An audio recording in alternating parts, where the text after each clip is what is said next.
It was supposed to be an ordinary morning in a quiet suburban neighborhood.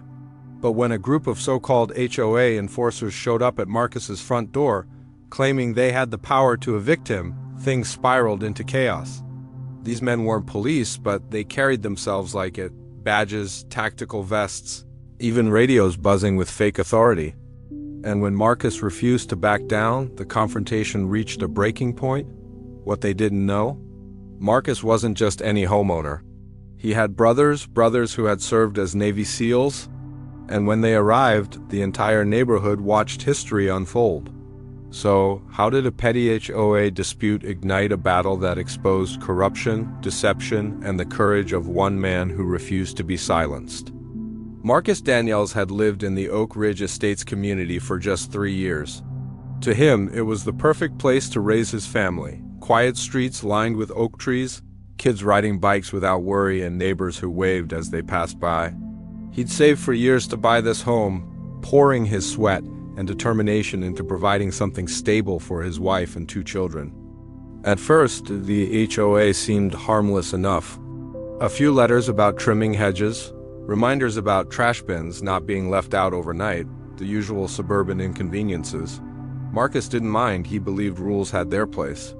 But beneath the manicured lawns and freshly painted fences, the HOA board carried an arrogance that went unnoticed at first. They weren't just enforcing order, they were exerting control. Mr. Denton, the HOA president, was the worst of them all. A man in his late 50s with slicked back hair and a permanent smirk, he ruled with intimidation masked as professionalism.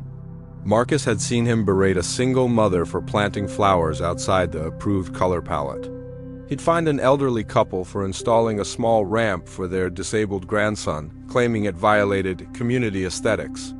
These weren't rules meant to protect property value, they were weapons of control. Marcus kept his head down for the most part. He was busy with work, coaching his son's little league team, and enjoying barbecues with his family, but the tension was always simmering. And it didn't take long before that tension found him. It started small, a warning letter about his grass being a 1/4 inch too tall. Then a notice that his American flag, hung neatly on a pole by the porch, was too large and unapproved. Soon came the fines, $50, $100, $250 stacking up like bricks in a wall.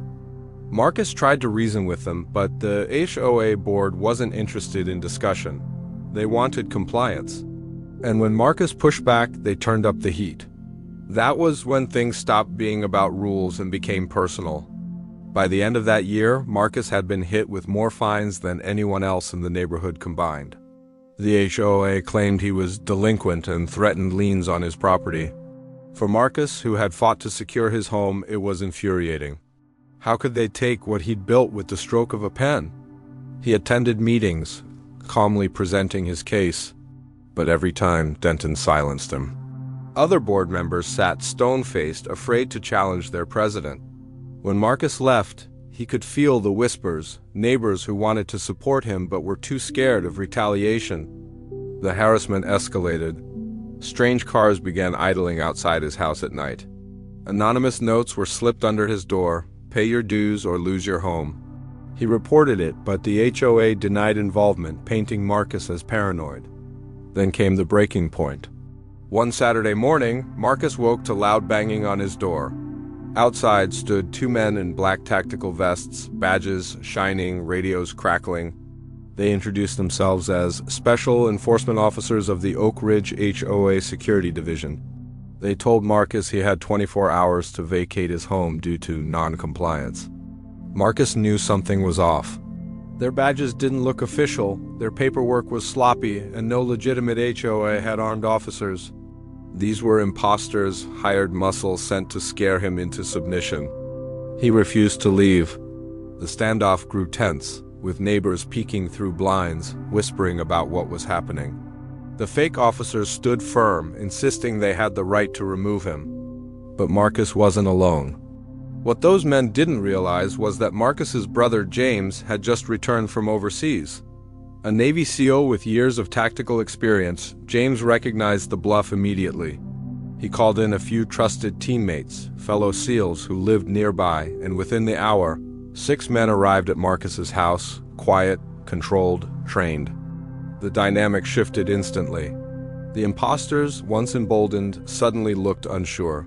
Their radios didn't help them now. Their badges meant nothing. Neighbors began stepping outside, holding phones, recording everything. The air was thick with tension. A fake HOA eviction had just turned into a public showdown, and the board's dirty tactics were about to be exposed for everyone to see. The standoff hit its peak when the imposters drew closer, one hand resting on a holstered weapon. The crowd gasped. Marcus stood tall, refusing to budge, while his brother and the SEALs formed a silent wall behind him. In that moment, everything hung in the balance, and then the wail of sirens cut through the air. Real police cruisers tore into the neighborhood, lights flashing. The imposters froze, their fake authority crumbling under the weight of real law enforcement. Officers poured out, weapons drawn, ordering the men to the ground. What followed was chaos, badges confiscated, weapons seized, the so-called HOA security handcuffed in front of shocked residents. Their ruse had been exposed, their intimidation shattered. And for the first time, Marcus saw Denton's smirk disappear. The HOA president stood on the sidewalk, pale and silent, as his scheme unraveled in front of an entire community. The lies, the harassment, the intimidation, it was all out in the open now. The crowd cheered as the imposters were loaded into police cars. For Marcus, it wasn't just victory, it was vindication. He had stood his ground when everyone else was too afraid, and now the truth was undeniable. The night of the standoff would be remembered for years. Neighbors talked about it in hushed voices, replaying the moment when the fake cops were marched into real police cars. But for Marcus, it was more than a dramatic memory, it was the start of something much bigger. The very next morning, word had spread far beyond the cul-de-sac. Local news vans parked at the entrance of the neighborhood, reporters hungry for details. They spoke of a black homeowner targeted by a rogue HOA, of fraudulent evictions and impersonated police. Marcus hadn't asked for attention, but the story had struck a chord, one about power, abuse, and resistance. Instead of shrinking from the spotlight, Marcus leaned into it. With the advice of his brother and his SEAL teammates, he began to document everything. He provided evidence to journalists, shared files with investigators, and connected with lawyers who specialized in HOA misconduct. What had once been a lonely fight now became a coordinated campaign. Meanwhile, the neighborhood changed overnight. Where fear had once ruled, people began to speak up. Homeowners who had been too scared to challenge the board came forward with their own stories. Some had been fined thousands of dollars for trivial violations.